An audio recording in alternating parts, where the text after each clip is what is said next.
So, Excellency, let me begin by asking you that President Lula made a very historic visit in February to this country. And following that, there were many tangible outcomes. So which are the ones you see that can be taken forward very quickly? Well, actually, we should talk about two state visits. I think the state visit of Prime Minister Modi to Brazil in July last year, followed less than 1 year later by the state visit of President Lula to India. So we have these two visits taken together, they produce really quite game-changing results. I'm talking about, for example, Embraer coming to India and concluding an MOU of understanding with Adani to produce civil aircrafts here in India. I'm talking about one of the largest companies, mining companies in the world, Vale, coming to India to invest $500 million. I'm talking about Bajaj, Mahindra, boosting production in Brazil, TCS expanding its activities in Brazil, you name it. Right. You know, there are many, I could give you many concrete examples as we speak. Really. How are India and Brazil aligning to shape the global South narrative? Well, you see, as we recall, during your G20 presidency, India put the challenges of the global South high on the agenda. Yes. Some of them are related to energy transition, related to indebtedness, related to also climate change, the extreme weather events. So you saw all these and technology transfer, which connects all these three areas I mentioned. So Brazilian G20 presidency built on that.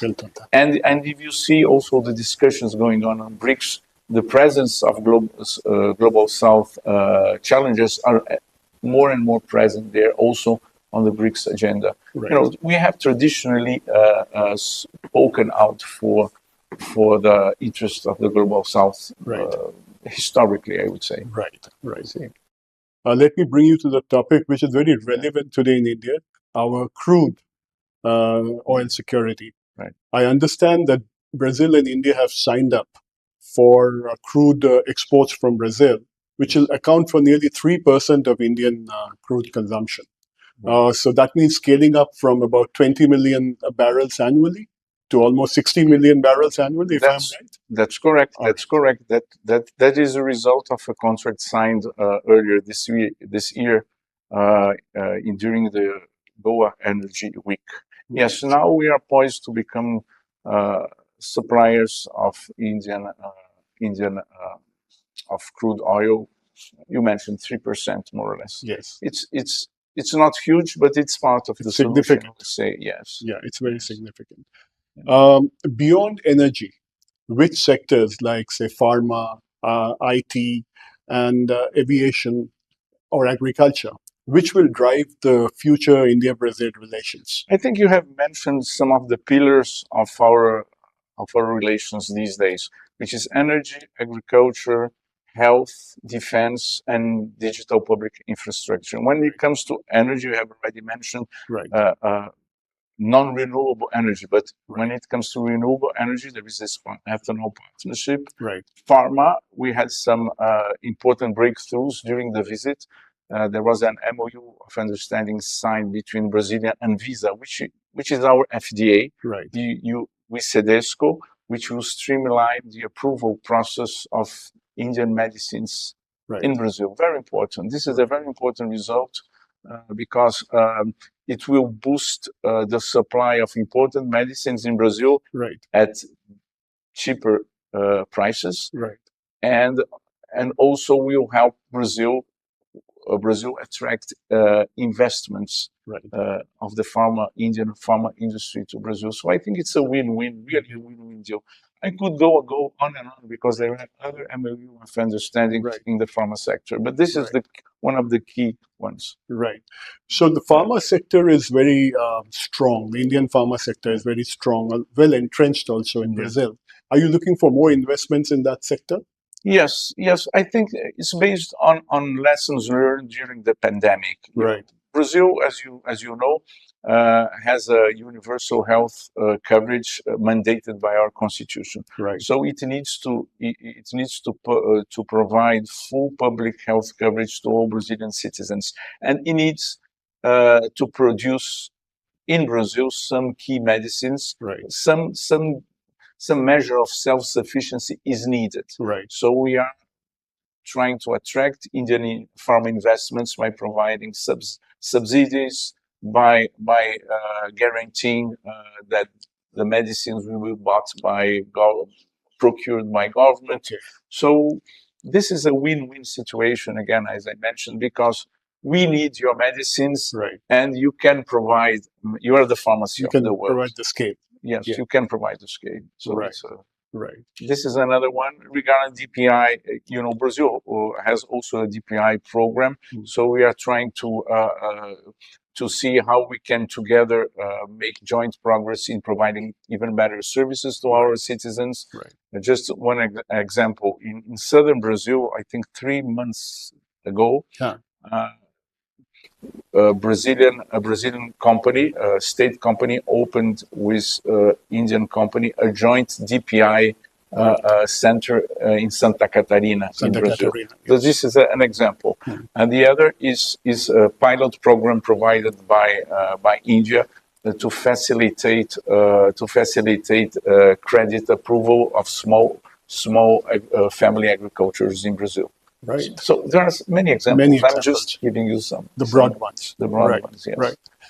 Broadly speaking, now with Embraer in India, what is the sort of kind of investments one is seeing from Brazil coming into India? Is it going up? Yes, it's going up. Of course, the Embraer investments in Brazil will depend on on concretizing the what we call the final assembly line of civil aircrafts in India. Right. So once this is completely concretized, of course, Embraer will bring investments to India. Right. And also, as we recall, 2 years ago, Embraer has concluded an MOU of understanding with Mahindra to produce defense aircrafts here. Right.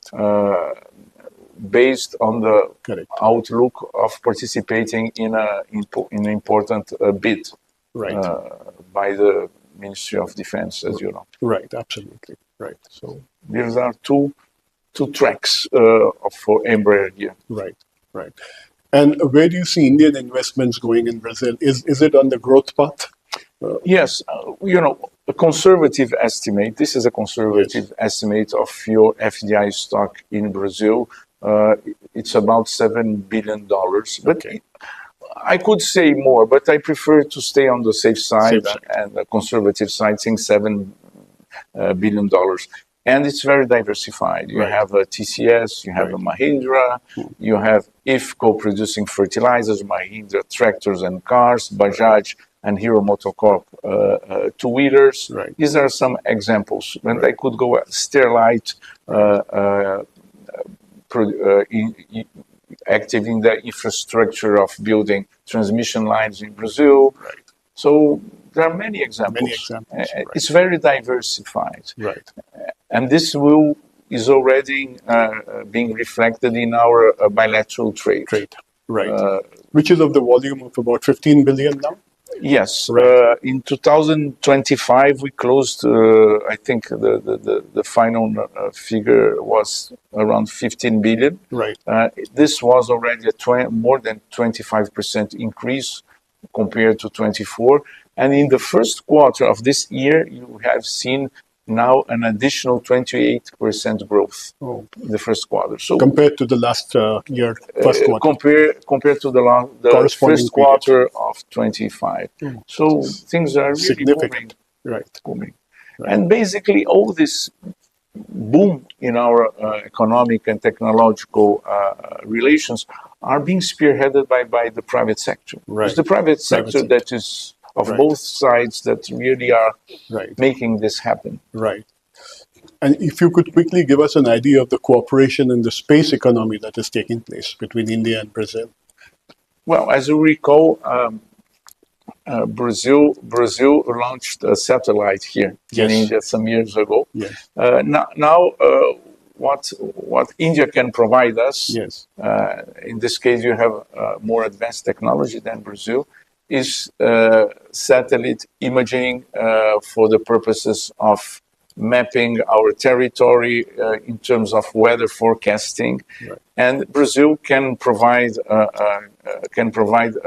ground stations to help the transmission of information as the Indian satellites they travel over the Brazilian territory. Right. See, so this is another important aspect of our cooperation, which connects us also with agriculture, because you have more technology when it comes to weather forecasting, precision weather forecasting, right, than Brazil. And Brazil, from its part in agriculture, has all this technology on, yes, providing more productive seeds, right, and agricultural techniques. Right. See? Correct. Again, it's a win-win. There's lots of complementarity. Correct. You see? Correct. Let me bring you to the subject where Pele and Samba have been in our Indian imagination, yes, since my childhood. Yes. And so where do you think cultural cooperation and that connect culturally, yeah, is going?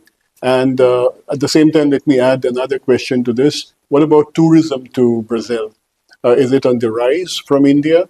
And given that connectivity is still an issue, so these two areas, if you could throw some light. Well, I think soccer, it's really astonishing and very heartening when you go to Kolkata, for example, to see how many Indians are really fans of Brazilian soccer. I know that many of them are also fans of Argentinian soccer. I'm aware of Maradona and Messi. I know that. Yeah. But it's really heartening to see this. I think that soccer is still much in the imagination when it comes Pele to Brazil. Came to Calcutta in 1977. And he played for the Cosmos Club of New York. Yes, he played for the Cosmos. They were held to a draw by Mohan Bagan, 2-2. Yes, I'm old enough to remember that. Yeah, and Pele scored 1 goal in Calcutta through his banana kick, and the crowd went berserk. I see. Berserk. No, I think it's soccer, but also it's yoga.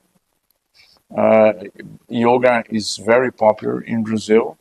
I think Ayurvedic medicine. You know that Brazilian public health coverage provides Ayurvedic treatment, so it's free of cost, because the public health coverage in Brazil is free of cost. Free of cost. So Brazilians have more and more contact to your traditional knowledge, right? Yoga, Ayurveda, right, and more with your Bollywood films. More Bollywood, right? Yes, right. Yes. Are they finding locations in Brazil?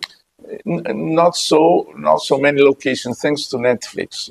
Your films are shown on Netflix in Brazil, right? And they're becoming very popular there. Right. I see. Yeah. Well, in between, the one man who made Brazil very popular in India was Paulo Coelho. Oh, yes. After he wrote the book The Alchemist. Yes. And it became a worldwide bestseller, and India is a huge readership. I was not aware of that. Also, yeah. Yes. Also, let me put one last question to you. Let's say you take a look at our future, mutual future, 10 years from now. Where do you see Brazil-India relations going?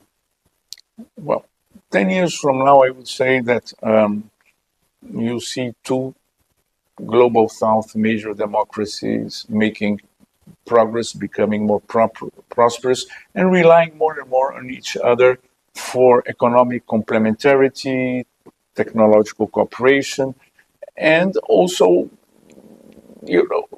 having more and more convergence in terms of values, because both countries chose the democratic path to development, and this makes a difference. Right. I think this is a very important thing. Right. Very important.